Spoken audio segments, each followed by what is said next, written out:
The first presentation for today is from Christopher Kunz, and he's talking about software-defined networking in an open source compute cloud. Have fun. Good morning, everyone. I hope everyone's all right and didn't get to bed too late last night. I actually tried to shovel in a couple other slides about what transpired on Tuesday, and I'll just talk about this real quick because it's the actual bug is a real good example about how stacked idiocy can lead to catastrophic problems. On Tuesday, we all learned about a new bug in OpenSSL, which has impact on about 1/4 of all SSL secured web servers. And I thought it would be good to have some up-to-date information and a little more in-depth detail than what you see on the typical /dot style articles. First of all, I'd like to introduce myself. My name's Christopher. I studied computer science in Hanover, Germany, and did my PhD there in 2011, actually, not 12. Ironically, I had an SSL-related topic, and I actually worked with the OpenSSL API for a while, so I know the pain that people are probably going through right now. I've been working for a hosting company called Filou for 15 years now. I have some admin experience, therefore. I couldn't help it. And I used to do a lot of PHP back then, and I'm not really shy to admit that because it has its merits. I wrote a book about PHP security, which is a very grateful topic because there's a lot of stuff to write about. And in my free time, I mesh steel into people. That's a bit odd maybe for some, but it's really fun. Just a very quick ad about my company. We are a hosting company. We offer everything from colocation racks in Frankfurt, Germany, to IaaS solutions. We have written something that's between a toolkit and a middleware for our own cloud product, which is completely based on open source software. We use QEMU, KVM for virtualization, and Open vSwitch for the network layer, and we have a Ceph cluster as a backend storage. We are a 100% subsidiary of Thomas Krenner AG, the hardware vendor, who is also sponsoring the conference, and I encourage you to visit their booth and look at the machines that they have. These are the machines that run our cloud. So, Heartbleed in a nutshell. It has a very cute name. I think it's one of the few security problems that has an actual logo, which is very impressive. And it's not a very cute bug. It's a pre-auth, pre-logging universal OpenSSL bug for OpenSSL 101A through F. And it was introduced very early, actually, in 2012. So it's been present for OpenSSL since sometime in 2012. It was committed to the source code repository in I think New Year's Eve 2011. It allows remote attackers without authentication or any other preconditions to make a 64 kilobyte memory dump of the service memory. Wait a second.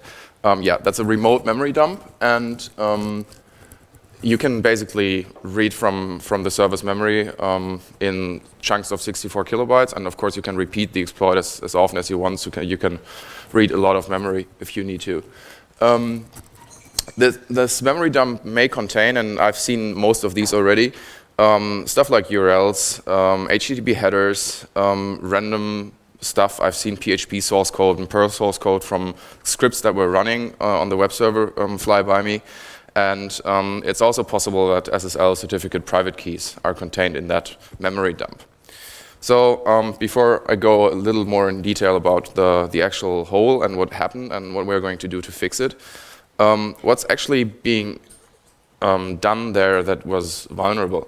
Sometime in 2011, a PhD student at the University a University of Applied Sciences in Münster, Germany, was working on his PhD project, and he was working on ways to make datagram-based protocols more reliable and encrypting datagram-based protocols. Basically, what he was trying to do was to introduce some kind of session mechanism on UDP-based encrypted connections, if you will. For that, he introduced a Heartbeat extension to TLS over UDP or datagram protocols, which is DTLS. And he did it the proper way. So he had an ITF draft, he did an RFC, and he also did some code and committed that to OpenSSL. And it was committed and pretty quickly acknowledged by Stephen Hansen sometime around 15th till 31st of December 2011. And basically that's when the problem came to pass.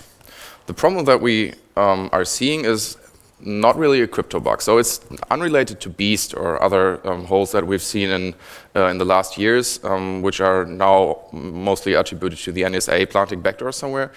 The cryptographic functions of OpenSSL are not affected, at least not their primary function. If you leak a private key, your crypto is still broken, but this is not the primary problem in the bug. It's also not a completely arbitrary memory disclosure. So you can't, I don't know, dump kernel memory or something. You can only dump what belongs to the process that is being exploited, web server, IMAP server, something like that. And it's not a remote root hole. You will be very hard pressed to find, I don't know, root passwords or SSH keys or something in that memory dump. So you will probably not be able to root a server with that, we hope. That's why it has a relatively low ZVE score of 5, because the higher scores are mostly reserved for code execution bugs. So what happened here?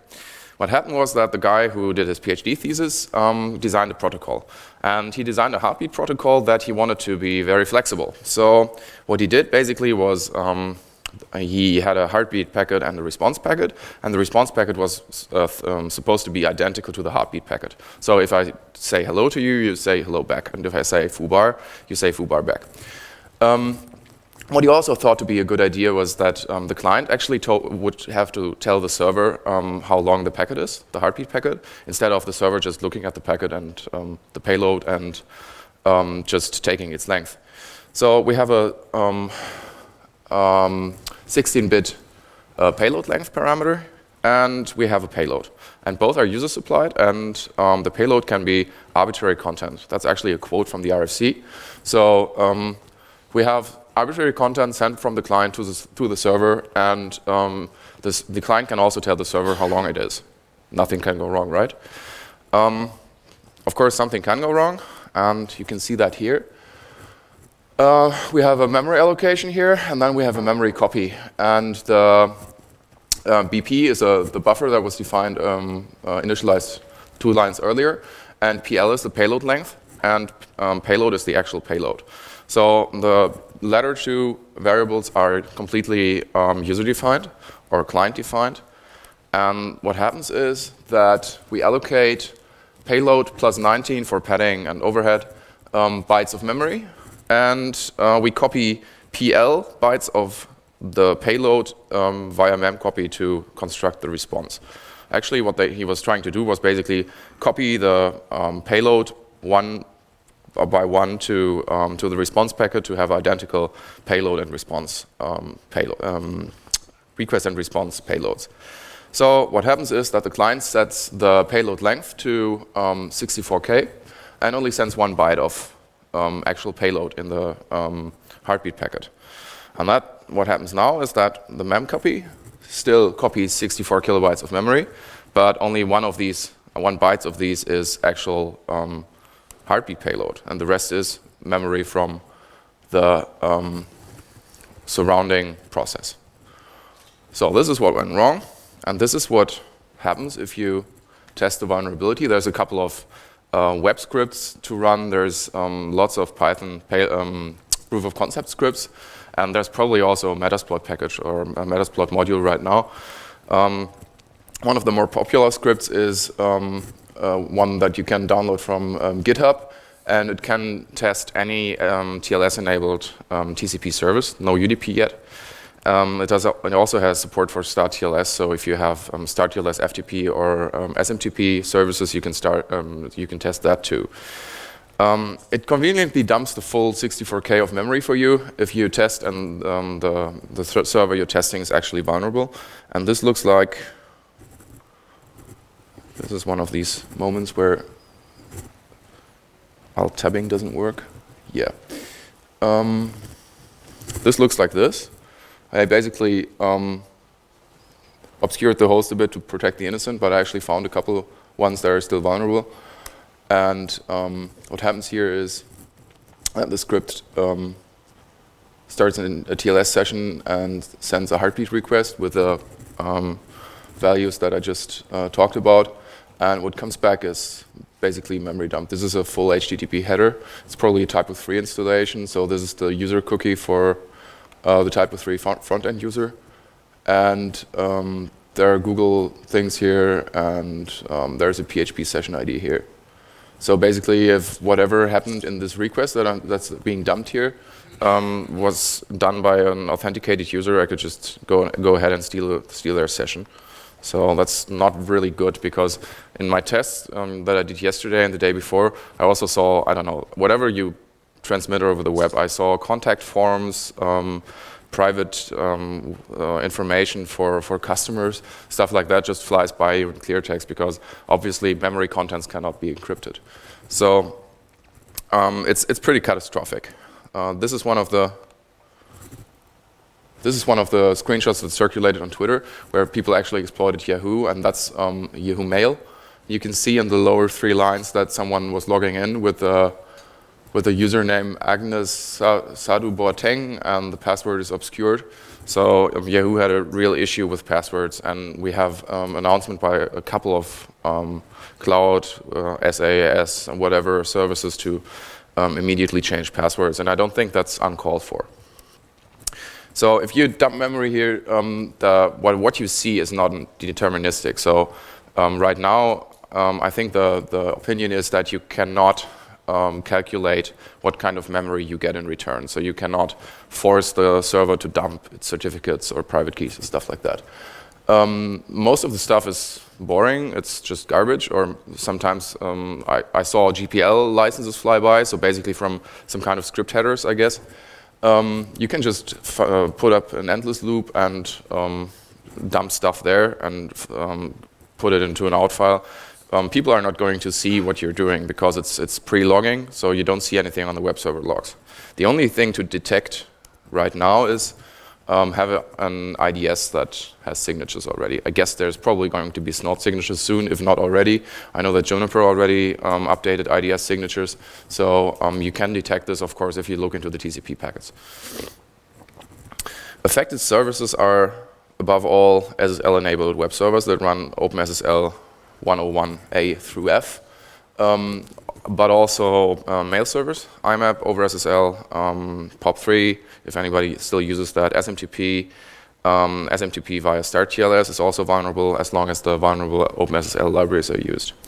OpenVPN is maybe vulnerable, people weren't sure yet. They released new versions also for the commercial OpenVPN product yesterday. Maybe other VPN products, probably Cisco is vulnerable. IRC has a problem, IRC over SSL, XMPP, FTP over TLS is also potentially vulnerable. There's also a vulnerability in Android 4.1.1 because that's the only Android version that ships OpenSSL with the right version and also with heartbeat, with a heartbeat function enabled. OpenSSH is not vulnerable. It uses OpenSSL code, but only for crypto, not for session establishment and session management. So OpenSSH doesn't have a problem, which is good because I don't want to know what you would see in an OpenSSH memory dump. For Linux, only relatively new versions are affected, or for Debian at least. I run a lot of Squeeze, so I didn't have that huge a problem. Many of my customers are still on Squeeze, so that's still OpenSSL 098F, I think. But Debian, Wheezy, Jessie, and Sid are affected, and there are fixes for Wheezy and Sid, or were at the time of writing. That was Tuesday evening. Ubuntu is affected. Red Hat Enterprise Linux 6 had a patch. I don't know if they have updated packages by now. And everything else that ships OpenSSL, and that's pretty much probably everyone, because I don't know if a lot of people use new TLS or other SSL TLS libraries, but I don't think there's very many. Clients are also vulnerable, and I think we're going to see a lot of client-side stuff in the next weeks, because that's something that's often overlooked. If I run a server that's crafted to send these crafted heartbeat packages, I can exploit clients, so I can get memory dumps from clients. We don't really know what a memory dump from a Firefox would contain. I'm not sure if it's at all interesting, but if it is, we can see funny things probably. Other affected stuff, Cisco stuff. They say they don't generally use OpenSSL, but their SSL VPN products are probably affected. Juniper has released fixes for their SSL VPN product. They don't have any yet for the SSL-based management interfaces for their routers or switches or infrastructure stuff. We don't really know about stuff like Big IP or camp load balancers. We don't know if AVMs, Fritz boxes are affected, and we have another hole in the web administration front end again. Maybe your home NAS is affected, QNAP or Synology. They all ship basically Linux-based, Apache-based SSL secured web service with their products. There's a vendor list on the CERT homepage where you can check out if your product is affected. There were still a lot of unknowns at the time I looked at it last time, yesterday, but I expect it to fill up pretty soon. So what are we going to do against this? Yeah, it's really easy. Security Hulk says it's easy. Just revoke private keys and retract any data ever sent, and everything is fine and dandy. First of all, you have to upgrade to a fixed OpenSSL version, and don't just upgrade OpenSSL, you also have to upgrade the libSSL package on DEP-based systems. Then restart all services that link against the old library. That's really a big point. Some people have resorted to rebooting to fix this. Basically, it can happen that you have restarted Apache and you're still using the old library because the deleted version is still in the linker cache or something. I'm not very deep in Linux dynamic linking, but I've seen it happen. I've seen machines that had a clean new OpenSSL library, but were still running the old one on maybe Dovecut or any other SSL using service, and Apache was then still affected. So basically what you can do is you can use check restart, which is provided with the Debian goodies package, or you just use elseoff to see which processes still have a version of the deleted, that's the grep there, the deleted libSSL in use. If you use static binaries for your stuff, you will have to recompile everything, and while you're at it, you can just add the dno heartbeat flag, so you can disable the heartbeat stuff completely. I don't really know if it's practically relevant for TLS over TCP. It doesn't really make any sense to have an additional heartbeat protocol. It's just redundant.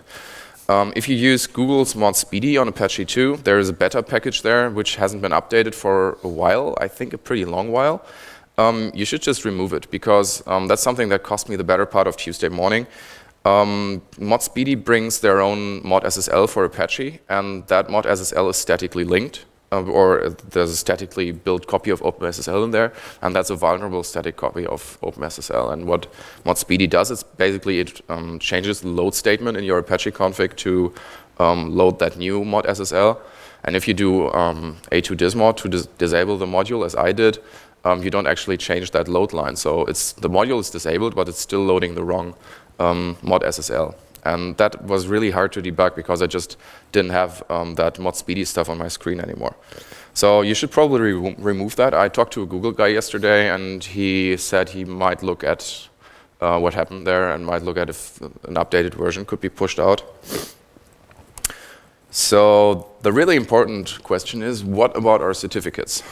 I think I have about 180 SSL certificates deployed for my customers, and it's possible that their private keys have leaked. We know of a proof of concept scenario, which is very limited right now, but might expand in the future, where you can have a freshly restarted Apache on FreeBSD, and if you do the heartbleed check on the first request, you will see the private key for the SSL certificate that answers the request. So it's not impossible. It's probably very hard at the moment, and it's not deterministically possible to dump the private keys, but it's possible. So if you go by the book, you will have to revoke and reissue your certificates, your most important or most widely deployed certificates if none else. So basically, if you have wildcard certificates on 20, 30 machines, you will probably have to revoke them. And you will have not only to reissue them, but you will have to revoke them, because if someone got your private keys and they also have your certificate, obviously, because that's public information,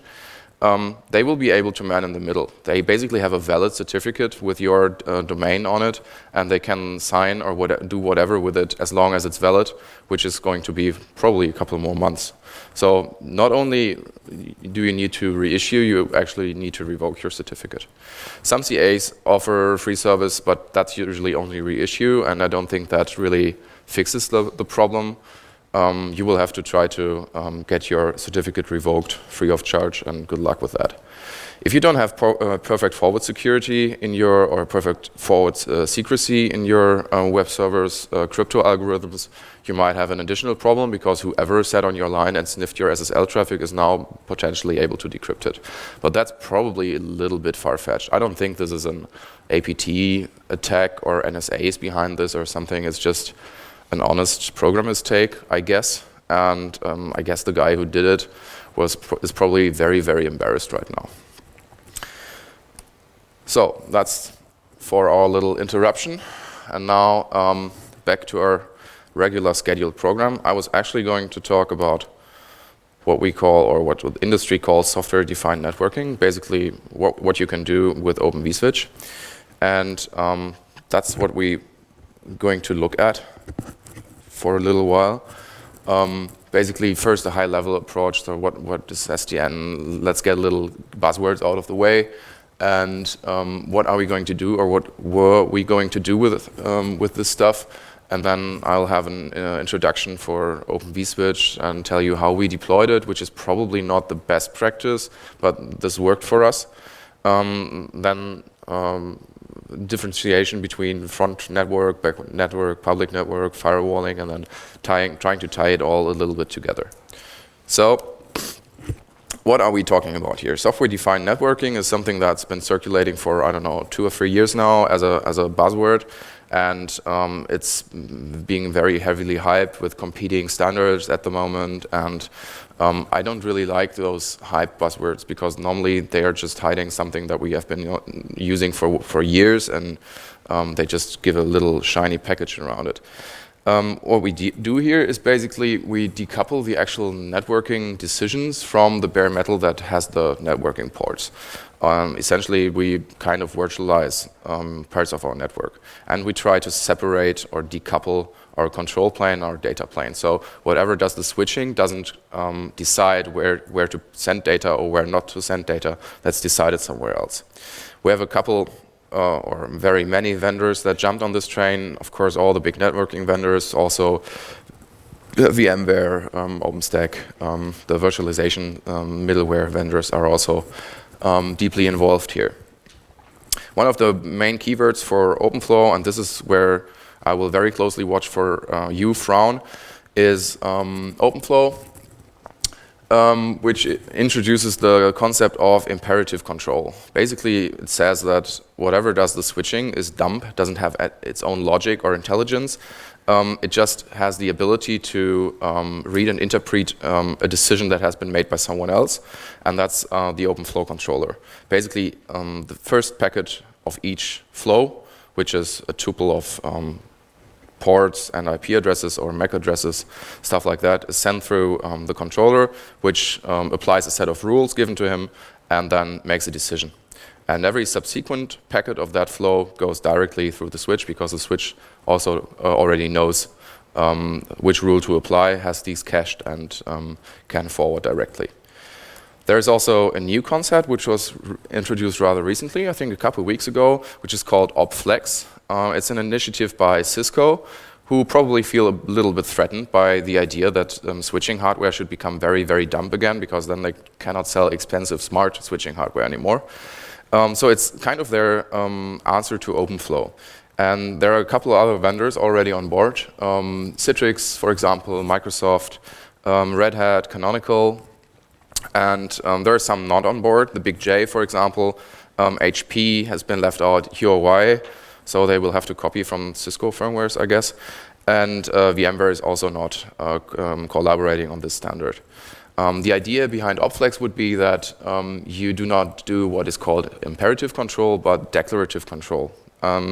Basically, there's a high-level declaration of how the controller wants traffic to flow, and the switch, the forwarding plane, the data plane, actually interprets that high-level rule into flow-based rules that are then interpreted by the forwarding plane. It's a proposed standard for IETF, which is downloadable via the usual channels. And of course, the altruistic goal that's being propagated is we want to eliminate a potential single point of failure. Right now, in these imperative setups, the controller is a single point of failure for the whole networking. If a controller controls maybe a dozen or 100 switches, and the controller fails, it's, I don't know, an electricity problem or something like that, all the switches cannot continue switching as soon as the current flows are ended, so no new flows can be accepted and forwarded. And Cisco is saying that we can eliminate that single point of failure by just putting more logic into the switches so they can forward even with their controller not being available anymore. And the egoistic goal for a big networking vendor is, of course, to sell smarter switches, which are potentially more expensive because they have more complex software built in and potentially stronger hardware to actually make the switching decisions. The open source contender or product for this is Open vSwitch, which is maintained on openvswitch.org. Current stable release is 2.1 something, and long-term release is 1.9. So they have an LTS concept, and they you can basically deploy a long-term service version, which we do. It's open sourced, dually licensed under an Apache license and GPL.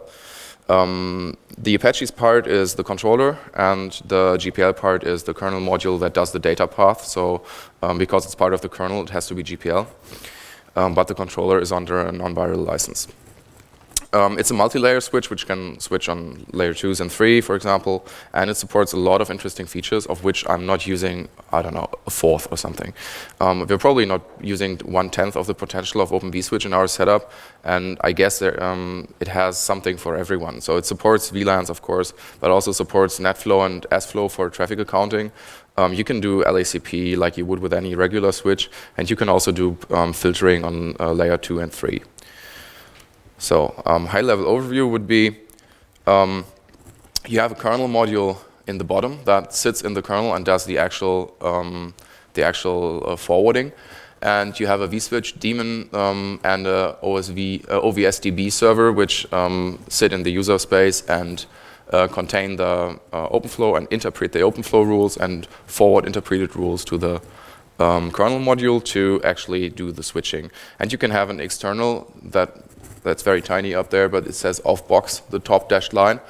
You can have an external control cluster, which basically does all the decisions externally and manages a whole spread network. In the middle sits the OVSDB, which is basically a database for switch configuration items. It contains the definitions for the bridges, tunnels, interfaces that run on your Open vSwitch instance, and it contains also the addresses for the controllers if you have external controllers. Configuration is, of course, reboot safe, so you wouldn't have to feed the whole configuration into the database again after rebooting.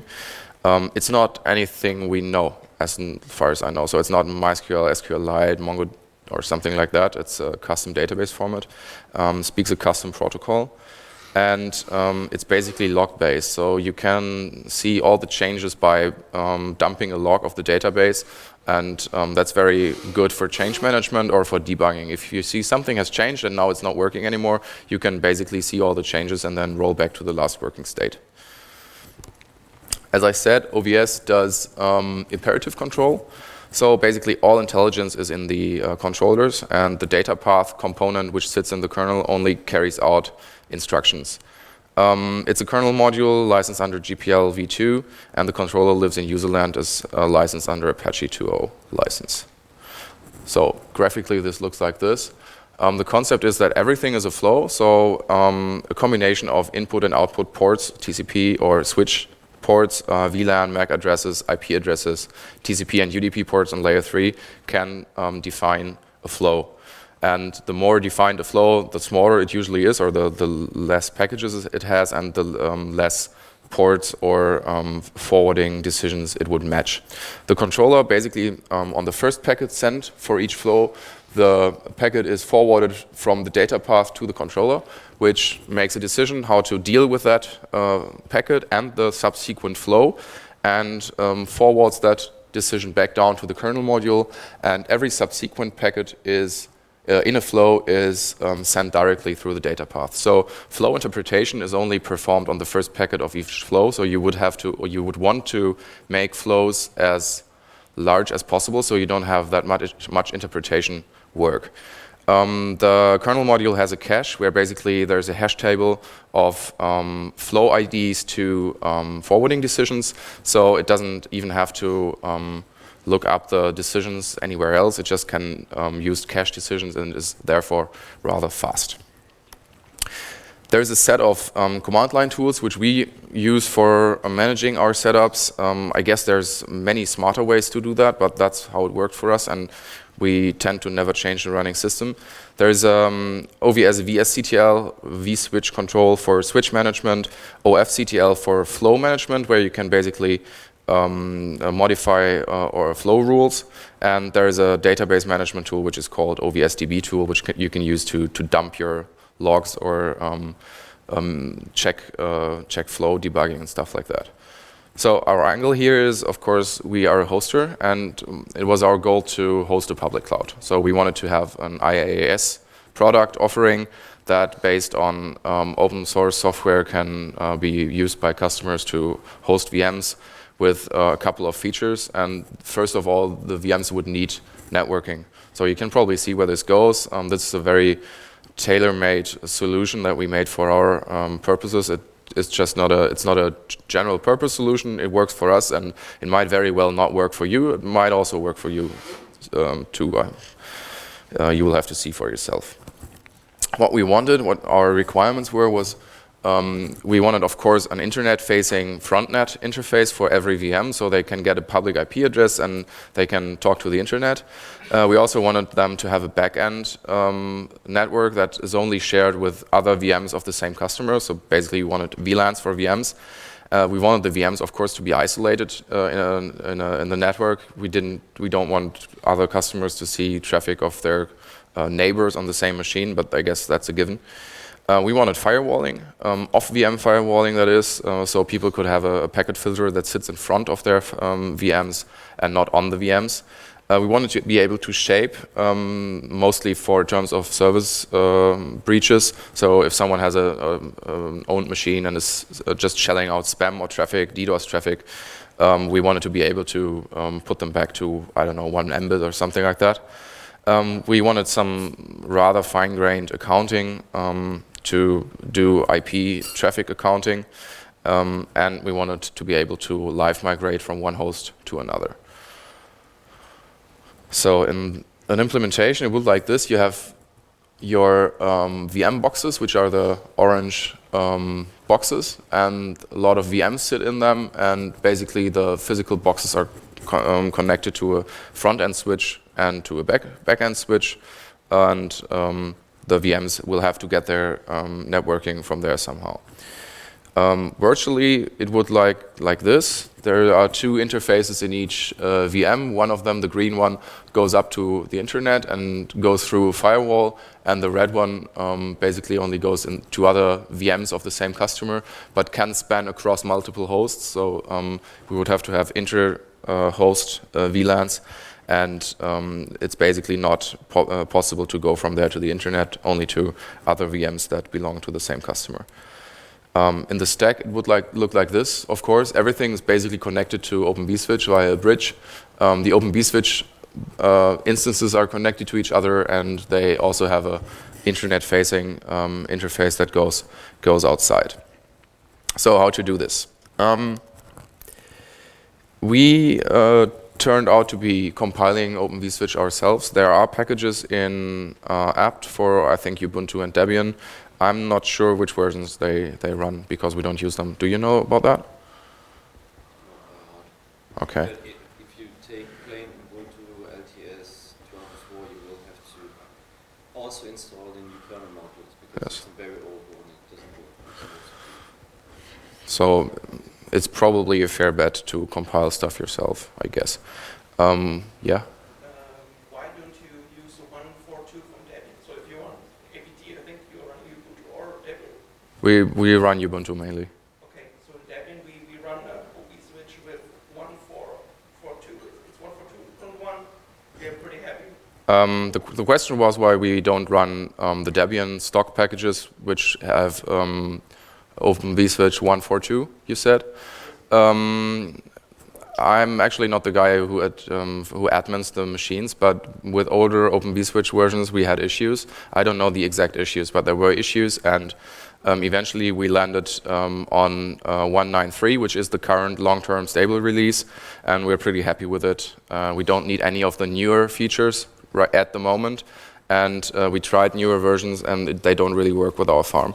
So it's after you have a dozen or so hosts, it becomes a little delicate to switch to new Open vSwitch version because you just introduce downtime for pretty much everyone. And mixed setup proved to be not a really good idea. So having different Open vSwitch versions talk to each other, that's not really 100% super stable. So we basically settled for the LTS release, and we're pretty happy with that. But whatever floats your boat, if it works for you, it's fine. Yeah, I think everybody compiled something before, so I don't think I should probably talk about this. There's a kernel module, and it can be enabled. I think it's in mainline, or isn't it? From 3.3 plus. You can just enable it, recompile, and then mod probe. After that, you would have to create the Open vSwitch DB. There's a schema file, which is, oh sorry, there's a slash missing there. There's a schema file which is in the source code for Open vSwitch, and you would usually, we usually do that. You can probably discuss this very long. We usually put our Open vSwitch stuff in user local, and the database would sit in user local etc. Open vSwitch then. And one thing that proved to be important for us is that Open vSwitch and the OVS database need to be started before the actual networking starts, and that kind of conflicts with how Ubuntu and Debian run things. So you would probably have to remove the networking startup scripts from your RCD and put them into RC local, and put the OVS vSwitchD and OVSDB server calls before them. So you can be sure that your Open vSwitch environment is running before you set up the rest of the networks. Then initially we start bridging. Basically we do a lot of bridging, and we do a lot of tapping. First off, the examples would be we have a frontnet VLAN, basically a broadcast domain for maybe 100 VMs at a time or something, and the VLAN ID would be 199. So basically we tell Open vSwitch to add a bridge on VMBR1, and we tag it with VLAN 199. And then we log into our machine via some kind of out-of-band control, IPMI or something like that, because we're going to lose networking. So we add the port to add our Ethernet port to the bridge, and we see the machine drop from the net because it has the wrong VLAN tag on the main Ethernet port now. So we then go to our switches and make the VLAN known to the physical switching port, so the machine comes back online. For VMs, we use tap interfaces, like probably most people do. We run KVM QEMU, so you see a QEMU call here for starting the machine. And basically what we do first is we add a tap device and own that to the user who runs our middleware scripts. And then we start up the QEMU instance. We give it a custom MAC address, which is here. And we bind it to the tap interface that we have here. That would probably have to be VLAN 199. I didn't modify the script correctly, sorry for that. After that, you can bring up the port, and you have a running tap interface now that runs or that connects to the VM, and now you will have to find out on which actual Open vSwitch port it runs. So basically, we want to see from the tap interface where the virtual cable connects to the virtual switch. We can do that with OpenFlow control. We can just show our main bridge, and we just grab for the tap device that we just connected. And now we can see the port number on the Open vSwitch instance, and we can use this port now for managing our flows. If you want to have multiple interfaces per customer, basically you just assign more tap interfaces and you assign different VLANs. If you want to have one VLAN per customer, you'll run into problems after you have about 4K customers. If you have them on the same node and you don't have to make the VLANs publicly known, you will probably not have an issue, but usually you will have to have cross-node VLANs because you cannot deterministically say which VM runs on which node. At least we don't run VMs of one customer on one node. Doesn't make a lot of sense for HA purposes. If you have to have inter-node private VLANs, you will have to do whatever you do to make VLANs known on your physical switches. And then you'll have cross-node internal networking, which proves to be very helpful for customers. But, of course, usual VLAN limits apply. So something that Yves will probably talk about are overlay networks. He's going to have his talk at 4 o'clock, I think, 5 o'clock. He's going to talk in depth about OpenStack networking, and is probably going to refer also to the rescue here, which would be overlay networks, stuff like VXLAN or something, which we currently don't use because it's not present in our Open vSwitch version. Open vSwitch 1.9.3 doesn't have VXLAN. I think that's a 1.11 plus or something feature, or relatively recent. So we're not currently able to use that, but we probably will have to evaluate it pretty soon. So now we have an interface which is connected to a virtual switch port, and that port number was 1820. We can see it up there in the first line, and now we can start filtering stuff. So first thing we would probably want to filter is MAC and ARP spoofing, which we can do with OpenFlow. So basically what we do is now we add a bunch of flows which concern the port that we defined here as a variable. It's up here, 1820, so this is the port that we just brought up. And this resubmit is probably even redundant, so it's not really optimized for performance. You can probably do a lot of performance optimization on OpenFlow rules. But basically what we do is we check for the MAC address and the MAC source. And if it doesn't really fit, we just drop it. Rules are interpreted numerically descending. I never seem to memorize that. Numerically descending is right? Yeah. We of course know the MAC address because we control the hypervisor, and we can just define a MAC address to be present in the VM. And also we of course know the IP address because it's the IP address assigned to our VM, so we can bind these two together and prevent bad guys or bad customers from spoofing there.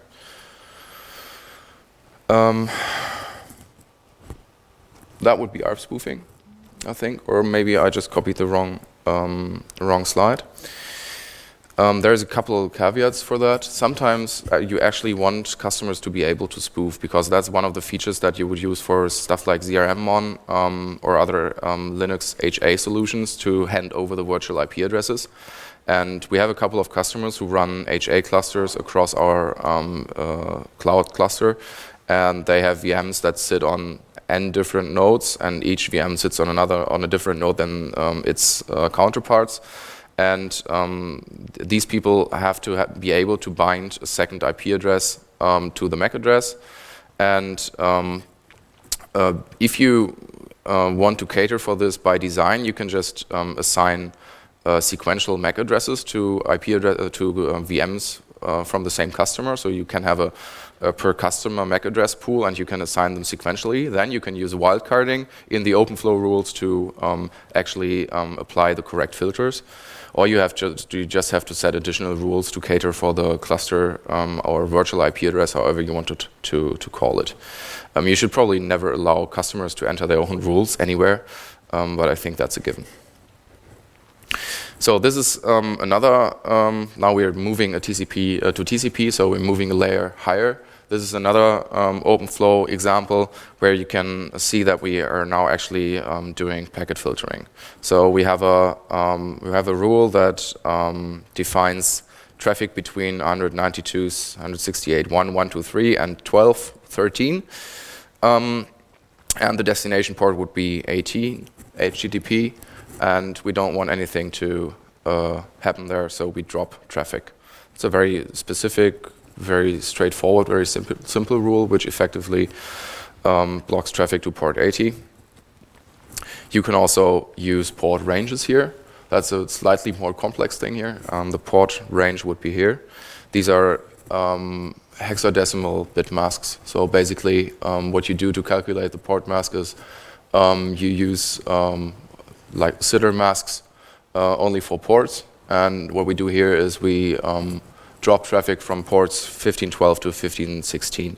From Open vSwitch 1.11, there's wildcarding for pretty much everything. You can wildcard MAC addresses, you can wildcard TCP, UDP ports, and I think this concept is called mega flows because you do what I said initially, you drastically increase the matches for your flow setup. So basically, what we see here is a definition for one flow, and it concerns traffic between a /24 network and a /32 IP address on 4 different flows. So the data plane, if it sees traffic come to one of these ports, only has to cache one flow rule, not 4 of them, or 256 for the whole /24 network. It's just one flow, it's one rule, and one cached entry, and that makes everything, of course, a lot less memory dependent, and for large networks, it will probably scale really, really well. But of course, you broaden your matches, which is not a problem for a drop if you want a lot of security anyway, but might be a problem for permissive rules.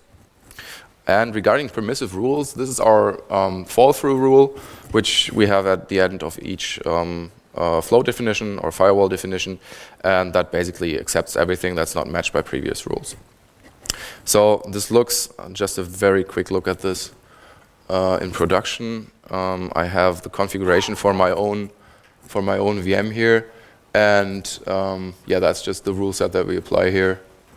So this is my public-facing IP address. And well, nothing really fancy here. It's basically what I have on the slides, and we also have I think we have a fallback to IP tables if the Open vSwitch module can't be found. But this is what we use for Open vSwitch. So nothing really surprising here. Okay, on to the other features. We do accounting very simply. We just use the interface counters on the tab interfaces, and we grab the counters regularly and just put the deltas into a database. With Open vSwitch, you can also use NetFlow or SFlow, and I guess your mileage will vary about how well you can do that for actual accounting that flows back into billing.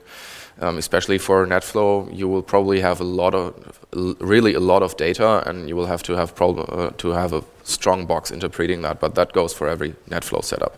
So we didn't go there yet. If anyone here does NetFlow or SFlow for accounting Open vSwitch, I'll be glad to hear your experience.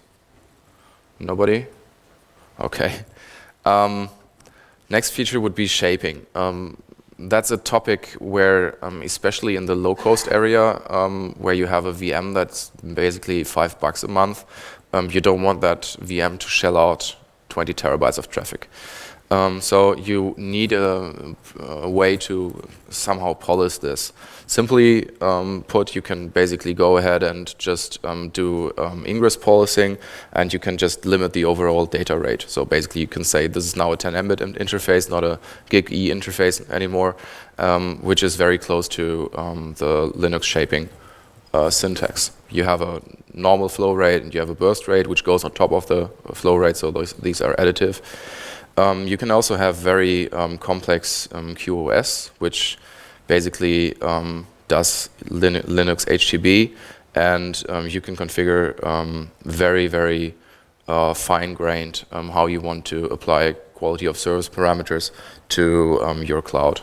Again, we don't do that. We do shaping occasionally for customers that fall out of the fair use policy, but and that works mostly as intended. But we don't do any complex QoS. So if anyone does that, does OpenStack networking support that out of the box? Is there ways to do that in OpenStack? It depends on the plugin you use. Okay. But the normal plugins we have at the moment.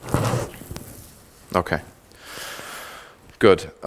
So shaping for just bandwidth shaping is rather simple. Complex stuff can also be done, and you can basically do QoS on, I don't know, port 80, or you can shape BitTorrent traffic or whatever you want, and that's also supported by OVS.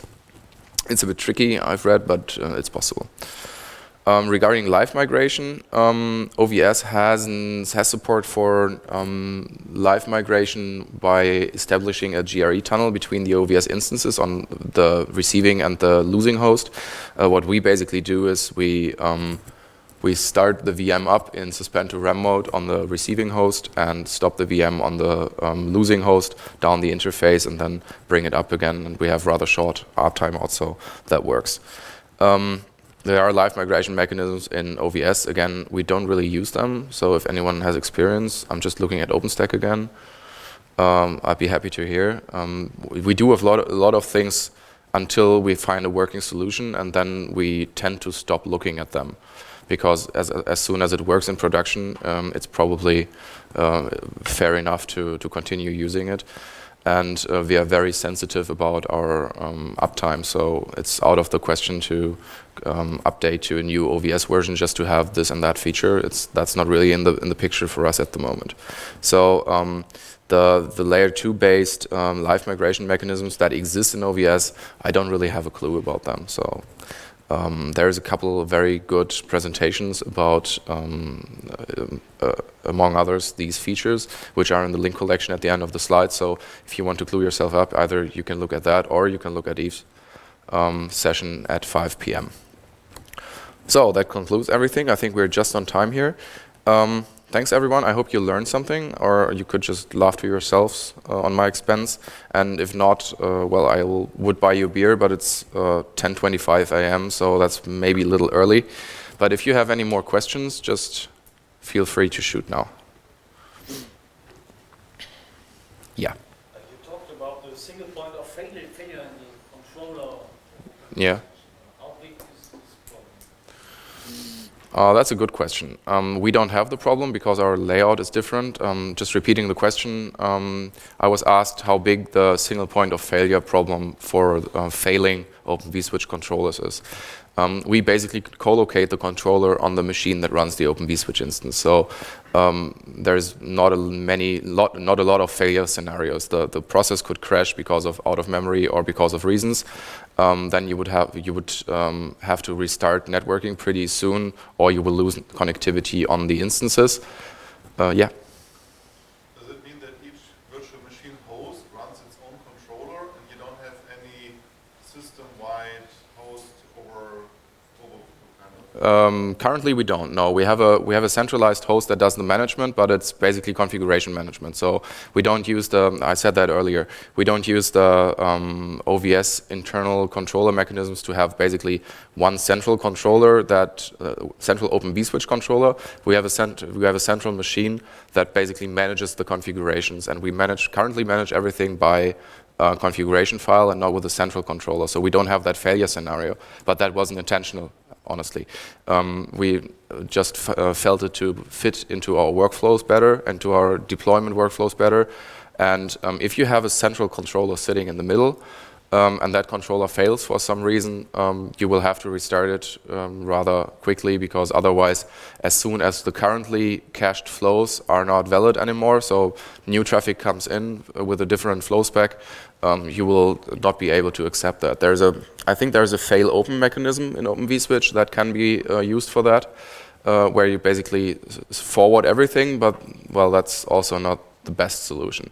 And there's also, I think, a possibility to cluster these controllers so you can have high availability to avoid for those pitfalls. Yeah. So the management solution which controls which data configuration of the individual hosts. So it's custom built. It's nothing based on I'm sorry, I didn't hear you. KMO and configure only switch with your custom solution. Yeah, exactly. The question was if we have some stock solution or something custom built, and we have a custom solution that we wrote to manage the configuration stuff. It's not Puppet or something. No.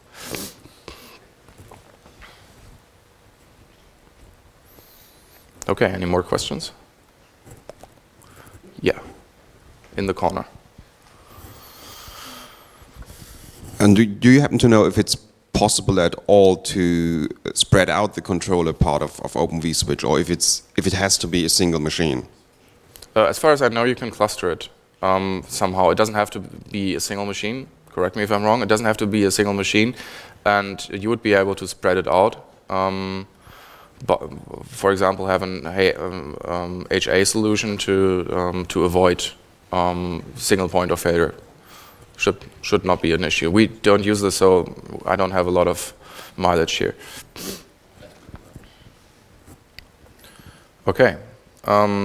You will receive the slides after the conference, I think. And in case you want to have a look, these are the presentations I was talking about. And I wish you all a nice rest of the conference, and thanks for listening.